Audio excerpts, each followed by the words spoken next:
আসসালামু আলাইকুম রাহমাতুল্লাহি ওয়া বারাকাতুহু। সম্মানিত বন্ধুগণ, আজকে আমার আলোচ্য বিষয় হচ্ছে ঈদের হক ও ঈদের আনন্দ কাদের জন্য। মাহে রমজান, পবিত্র মাহে রমজানের শেষ ভাগে এসে আল্লাহ সুবহানাহু ওয়া তাআলা বান্দাকে একটি বিশেষ অবদান, বিশেষ পাওনা উপহার করেন এই ঈদ নামক শব্দ দিয়ে। এই ঈদকে কেন্দ্র করে আমাদের মাঝে দুইটি জিনিস আমরা উপলব্ধি করি। একটি হলো যারা নেককার বান্দা, যারা আল্লাহর নৈকট্য অর্জন করে, তারা ঈদকে কেন্দ্র করে তারা বিশেষ আনন্দ বোধ করে। ঈদের দিনের হক, ঈদের দিনের আমলগুলা তারা আদায় করে। আর শ্রেণীর লোক আছে, তারা ঈদের সময় ঈদকে কেন্দ্র করে পোশাক, খাদ্য, প্রসাধনী, যাবতীয় যত অলঙ্কার, চুল থেকে নখ পর্যন্ত যত ধরনের সাজগোজ পোশাক আছে, প্রসাধনী আছে, ব্যবহার করার জন্য, ক্রয় করার জন্য মাতিয়া ওঠে। তাদের একটা আনন্দ ঈদ। এই ঈদটা দুইভাবে দুই শ্রেণীর লোক উপভোগ করে।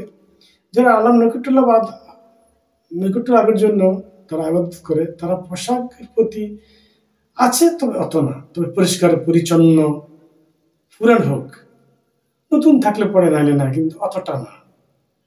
আরেকটা ঈদের আনন্দ আছে, যারা শ্রমিক, কোম্পানি মালিক, যারা কর্মচারী নিয়ে ব্যবসা বাণিজ্য করতে হয়, তাদের একটা আনন্দ আছে যে যদি সে তার স্টাফদের সম্মানিত বেতনগুলো যদি যথাসময়ে দিতে পারে, বোনাস দিতে পারে, সেটা কম হোক, এটা একটা আনন্দ।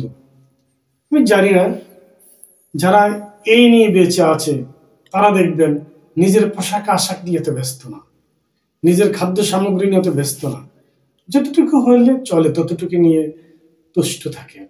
কিন্তু সবচেয়ে আনন্দ হলো এটা যে আমি আমার হকটা আদায় করতে পারছি কিনা, আমার শ্রমিকদের, আমার কর্মচারীদের, আমাদের অধীনস্থ ব্যক্তিদের, আত্মীয়দের, আমাদের পাড়াপড়শি যারা আমার উপরে হকদার, আমার দায়িত্ব যাদের উপর, এইভাবে এক শ্রেণীর লোক আছে, তাদের আনন্দ ওখানেই। তারা যদি তাদের এই ঋণটুকু তাদের শ্রমিকের মাঝে বন্টন করে দিতে পারে, এবং যতটুকু দিলে তারা ঈদের সামগ্রী, ঈদকে সফল করতে গিয়ে ঈদ সামগ্রী কিনে তারা ঈদ করতে পারে, এটা আনন্দ বোধ করে। কিন্তু আমার মাঝে আমার দেখা, আমার মতে বা আমার দেখা, আমার জানা শোনার মধ্যে আমি যা দেখেছি আর কি, যারা আসলে শ্রমিক নিয়ে বেঁচে আছে তাদের একটা টেনশন থাকে, তাদেরকে নিয়ে তারা কোনো টেনশন করে না, টেনশন করে শুধু কর্মচারীদের নিয়ে, যে তাদের বেতন। তো এটার মাঝে বিশাল আনন্দ আছে, আর এটা হকও আদায় হচ্ছে।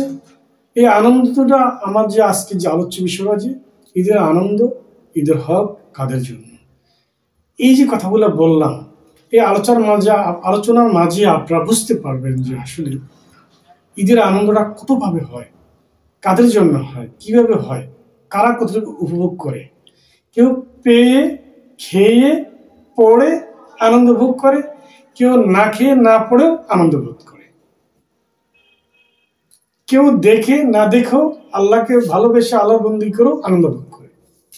আল্লাহর হক আছে, বান্দার হক আছে এখানে।